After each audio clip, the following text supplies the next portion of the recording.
y amigas del Arriero, estamos en la Feria Internacional del Libro de Lima y con un invitado que a mí me tiene muy contento estar en la mesa con él, Sergio Ramírez, escritor y político nicaragüense, retirado dice él, vamos a ver cuánto.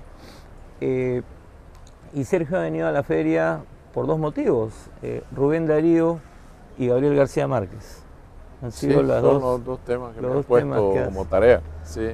Sergio, partamos de la literatura quizás, ¿no? Y ahora que se están evocando los 50 años de 100 años de soledad, que es uno de los temas que vas a tratar en la feria, era otra época, y era una época donde la literatura y la revolución, la política y los literatos, los poetas y la acción pública estaban muy involucradas, ¿no? Fue un poco el signo de esa generación, de esa generación. Bueno, yo creo que eso responde a una tradición que comienza con el siglo XX, ¿no? Es decir, cuando hablamos de escritores comprometidos, se entendía que comprometidos con la izquierda, ¿no? Claro. El proceso de cambio, el antiimperialismo, la lucha contra los poderes oligárquicos, estar del lado de las buenas causas. Y entonces, desde la Oda Roosevelt de Rubén Darío, que define esta corriente, hasta César Vallejo, luego los novelistas de la primera mitad del siglo, Ciro Alegría, que son novelas muy combatientes, ¿no? Y que eran militantes, muy además, militantes, políticos, militantes, ¿no? políticas comprometidas. Y Miguel Ángel Asturias, que también Neruda, Claro. toda esta literatura arrastra la ola hasta llegar al triunfo de la Revolución Cubana. Y los intelectuales nuevos y los que pertenecían a las generaciones anteriores se agrupan alrededor del ideal de la Revolución Cubana, y la Revolución Cubana se vuelve un catalizador cultural con la creación de Casa de América, los congresos de escritores y entonces los escritores más importantes que después van a llegar a ser conocidos como los escritores del boom están ahí todos. Claro. Carlos Fuentes, Cortázar, Mario Vargas Llosa y García Márquez, por supuesto. Y en ese clima de época, ¿cómo es que tú te enganchas, digamos, de alguna manera con estos Bueno, este yo pertenezco a la generación que sigue la siguiente al boom. boom, sí, soy de la generación inmediatamente posterior, pero conocí. Entonces eso me permitió tener una relación de maestro, de discípulo maestro con los integrantes del boom. Los conocí muy bien a todos, los traté, tuvimos una relación personal muy buena. Bueno, yo soy parte de esa corriente de la literatura comprometida, ¿no? Nunca se entendió que uno pudiera estar comprometido con la derecha. Claro, eso era impensable. Sí, se hablaba de compromiso, era con la izquierda, con el cambio revolucionario, con la defensa de la soberanía, las causas populares. Entonces, yo como escritor entro en esa corriente y en esa corriente está la revolución nicaragüense que triunfa 20 años después de la revolución cubana. Ahora, en ese sentido, tú tienes un libro de memorias, estábamos un poco comentándolo antes de empezar, que se llama Adiós Muchachos, ¿no? Donde tú hablas de las características particulares de lo que fue la revolución sandinista, ¿no? Porque tuvo algunas características particulares, esta ética del compromiso con la pobreza, casi una mística, ¿no? Era muy mística, ¿no? Sí. Y que luego, con el paso del tiempo, cambia. ¿Qué hace que estos procesos, hay muchas razones de orden político, pero ¿por qué es que estos procesos se truncan? ¿Por qué estos sueños de tu generación no terminan de llegar a esa suerte de utopía que se buscaba? Yo creo que el paso en falso, el gran paso en falso está cuando la revolución, su mística ética de la lucha, triunfa. Esto parece que es una contradicción, pero así es, ¿no? O sea, cuando llegan al poder. Triunfa y entonces está de promedio el ejercicio del poder. Entonces, ¿qué clase de poder, no? Estas revoluciones basadas en los antecedentes del poder revolucionario que representa Cuba, por ejemplo, las ideas marxistas, puestas en práctica, conciben un poder no a largo plazo, sino un poder para siempre. Y ahí me parece que está la primera dificultad. Que el poder para siempre no es viable, es decir, porque para mí contradice la ley biológica que establece que todo lo que nace crece y luego muere, ¿no? Es decir, no hay nada para siempre. Entonces el deterioro va presentándose a la par de esta idea de que la revolución no termina y entonces el poder comienza a volverse cada vez más autoritario para poder ser para siempre. Claro, y ahí hay un tema que está casi preanunciado en el Adiós Muchachos y que después uno ha visto en lo que continuó desde que Ortega vuelve al poder, de que Daniel Ortega, que fue tu compañero de lucha y tú fuiste su vicepresidente inclusive, ¿no? Es que terminamos volviendo a la figura del viejo caudillo, del caudillo latinoamericano. Pero es que eso está enraizado digamos, en el alma política de América Latina, más allá de las ideologías. Hay caudillos de ¿Tú crees que ese es un gen así que tenemos un gen, sí, que hay que matar, ¿no? Es decir, pero el caudillismo no es algo casual, no es solo cultural. El caudillismo está enraizado en esta realidad rural que sigue reinando en América Latina por mucho que nos creamos sociedades urbanas, ¿no? O sea, sí, este espíritu rural está siempre por detrás y el espíritu rural nace en el siglo XIX cuando los caudillos son caudillos los caudillos de la independencia son caudillos de sociedades rurales. Y tú justamente en un ensayo que está publicado en La Manzana de Oro sobre García Márquez y 100 años de soledad señalas este punto, ¿no es cierto? O sea, sí, porque hay los fundadores, pero después hay el caudillo militar que se dedica a hacer la guerra en realidad, ¿no? Y el caudillo ideológico, ¿no? Como el doctor Gaspar Rodríguez de Francia, claro.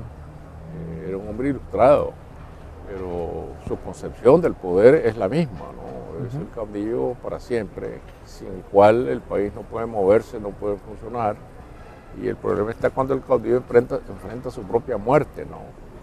Es decir, que es un acto biológico también, ¿no? Entonces, ¿qué pasa después de la muerte del caudillo, no? Ahora, claro, una cosa que estaba pensando a partir de cuando tú recuerdas a Omar Torrijos y también pensando en Hugo Chávez y quienes lo suceden, ¿no?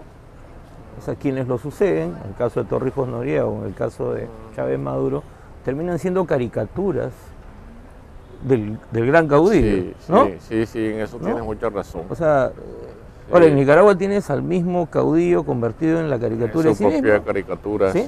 ¿Sería eso Ortega ahora? Sí, yo creo que sí, tienes mucha razón en eso de que Torrijos no era un demócrata que podamos decir cortado con la tijera que conocemos a un dirigente demócrata, era un militar salido de los cuarteles con la rudeza del militar, pero tenía una idea que él llevó adelante, que era la reivindicación del canal y lo logró. ¿No? Eso me parece que fue un paso trascendental que era un símbolo para todos los latinoamericanos. Una lucha titánica, ¿no? Convencer a los Estados Unidos. Él se alió con el que pudo, hasta con John Wayne. Así es. Yo lo cuento aquí para conseguir la recuperación de la soberanía del canal. Pero luego, ¿quién viene? Noriega, un gángster. Un gángster de la peor especie, doble agente de la CIA. O sea, se produce como una doble perversión del poder, porque es tanto cuando el caudillo está vivo y si alguien lo reemplaza también. Y Chávez, con todos sus defectos, tenía un carisma personal indudable, pero a la hora de enfrentar su propia muerte, que es lo que la tragedia del caudillo es enfrentar su propia muerte. Él tiene que escoger un sucesor y escoge no sé con qué criterio habrá escogido Maduro, que resulta un verdadero desastre, ¿no? Ahora, ¿cómo salimos de esto los latinoamericanos? Bueno, Porque se ha intentado, es un problema complejo. Es decir, la modernización de las sociedades se ha pensado en América Latina como basada en el crecimiento económico y no en los cambios estructurales profundos, ¿no? Que se pueden hacer en la democracia. Y los cambios, dentro de estos cambios estructurales profundos está el sistema educativo, en primer lugar, que sigue siendo trazado. Casi todos los países de América Latina tenemos sistemas educativos obsoletos, donde de dispendio de los recursos públicos. No es que no se gaste en educación, pero se gasta muy mal. Que además se termina reproduciendo esta idea del principio de autoridad, ¿no? Que la escuela termina siendo... En el sistema rural se enseña mal historia, no se enseña a aprender de la historia, los valores democráticos tampoco se asientan profundamente en la conciencia de los jóvenes. ¿Y qué es el resultado de todo esto? Con nuestra cultura política lo que tenemos son instituciones vulnerables, instituciones muy débiles que son avasalladas por el caudillo, por sus secuaces, por el que llega al poder y se pone por encima de las instituciones. Esta es la gran lucha, me parece. ¿Qué pesa más, las instituciones o las personas? Ahora, volviendo a uno de tus textos, y aquí quiero evocar a Cortázar, ¿no? Porque me parece que tiene que ver con lo que estamos hablando. Tú dices, Rayuela, como que desmontaba todo, destruía todo, ¿no? Y los guerrilleros, que uno podría decir, bueno, pero un guerrillero que hacía leyendo Rayuela, ¿no? Sin embargo, había una suerte de comunicación entre ambos, pero algo que nunca hizo Cortázar, digamos, fue hipotecar su literatura a sus creencias políticas. Sí. ¿No? Eran como dos... ¿Cómo lo has vivido tú? Porque ese es un tema que me interesa. Esta es una situación muy delicada para un escritor que tiene convicciones políticas, ¿no? Y el gran problema de la novela latinoamericana de la primera mitad del siglo XX es que las convicciones políticas guían el hilo narrativo de una novela. Es lo que pasa con El mundo ancho ajeno, pasa con Doña Bárbara, es decir, Doña Bárbara es una propuesta de reforma socialdemócrata, digamos, claro, de la sociedad. Para mí, un escritor latinoamericano tiene que ver el mundo, lo que está ocurriendo, ¿no? Por lo menos en mi caso, ¿no? Pero el cuidado está en no confundir lo que es la libertad de la creación literaria, donde tiene que caber todo, con el compromiso personal. Es decir, yo tengo mi compromiso como ciudadano. Y para eso tengo mis espacios, que son mis artículos de prensa, los ensayos que escribo. Yo veo con ojo muy crítico a la sociedad latinoamericana, al poder público, pero tratar de convertir una novela en un instrumento de denuncia, generalmente eso lleva al fracaso. ¿Qué es lo que ha pasado muchas veces en cierto tipo de literatura? Creo, ¿no? que se ha ido curando la literatura latinoamericana de ese mal, digamos, ¿no? De esa tendencia, ¿no? Ahora, para terminar, Sergio, yo sé que tú conoces bien la literatura peruana, pero cuando revisaba La Manzana de Oro, una cosa que me llamó la atención en esa compilación es que no había ningún escritor peruano mencionado, ¿no? Están Cortázar, Borges, en fin, quizás sea un tema más de Vargas Llosa, ¿no? Pero digamos, ¿cuáles han sido para ti los referentes de la literatura peruana en tu obra? Para mí, yo lo primero que leí fueron las tradiciones de don Ricardo Palma, ¿no? Que es un clásico del siglo XIX. Lo primero que yo conocí, pues. Okay. Y luego leí Ave sin nido, de doña Clorinda Matos de Turner, como una referencia literaria de mi propia formación, pero es decir, el gran escritor peruano que entró en mi vida fue Vallejo. Es decir, yo comencé a leer a Vallejo muy jovencito. Y bueno, yo me enamoré de la obra de Vallejo y fue parte de mi propio bagaje cultural y mi propia manera de ver el mundo, de ver la literatura, como poeta, ¿no? Porque yo cuando leí Tuxteno me decepcionó mucho. Claro, esta novela no se corresponde con la grandeza literaria del lenguaje poético de Vallejo, ¿no? Y luego, claro, yo entré en el mundo de Vargas Llosa, que para mí fue muy importante como maestro, ¿no? De estructurar cómo se debía estructurar un relato.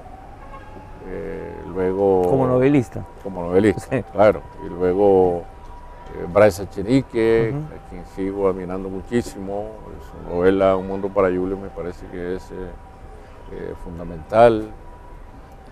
Y bueno, y luego los libros de Alonso Cueto, los de los más jóvenes como Santiago Roncayolo, como Cisneros, que los leo también con muchísimo interés, porque yo siempre pienso que leer a los jóvenes es una manera de aprender.